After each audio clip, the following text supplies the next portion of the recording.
Have you ever sat in a barber's chair and asked for a low taper but you get a mid or high taper instead? Or have you ever sat in a barber's chair and asked for a low fade but you get a mid or high fade?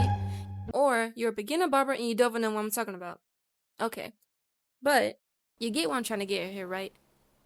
A good percent of barbers make these mistakes all the time, and you're probably wondering, how come they make these mistakes? Well, in my opinion, I feel like they don't know when a natural baseline should start with these tapers or fades. So with that, we're going over the natural baseline of where different tapers and fades should start. Before you get started, keep this in mind. If you're going with any number guard closed, always open the lever before going to the next guard. And remember, you want the teeth of the clippers to slowly lift off the scalp. You want to do this because if you're going with the next number guard closed, there will be a line left behind and the fade will not look complete.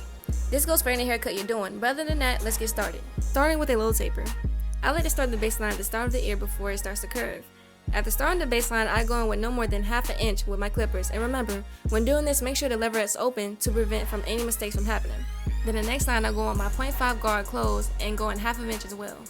Next line, I'm using my 1 guard lever closed while going in a rainbow shape to overall complete the fade. Now on to the mid taper. You're going to do the same thing you did with the low taper, but there's only a couple of changes. First, we're going to do inches instead of half an inch, and second, we're going to go a little bit higher. With this cut, I went in a rainbow shape because I wanted to keep the C-cups. And also notice at the end of the baseline, it ends at the neckline. This is going to be my starting point. And just like we did with the low taper, we're going to go with lever open, then a 0.5 close, then a 1 guard close.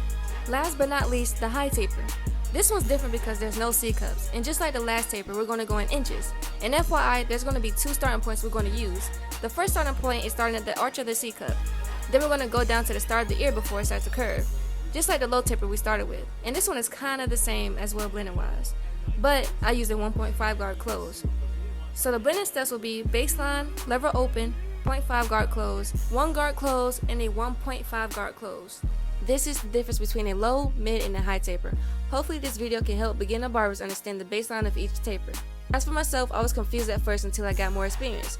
If y'all have any questions down below, or for any barbers who want to explain the way they do their blend, please feel free to. A next video will be coming out on how to do a baseline for a fade. Thank you for watching.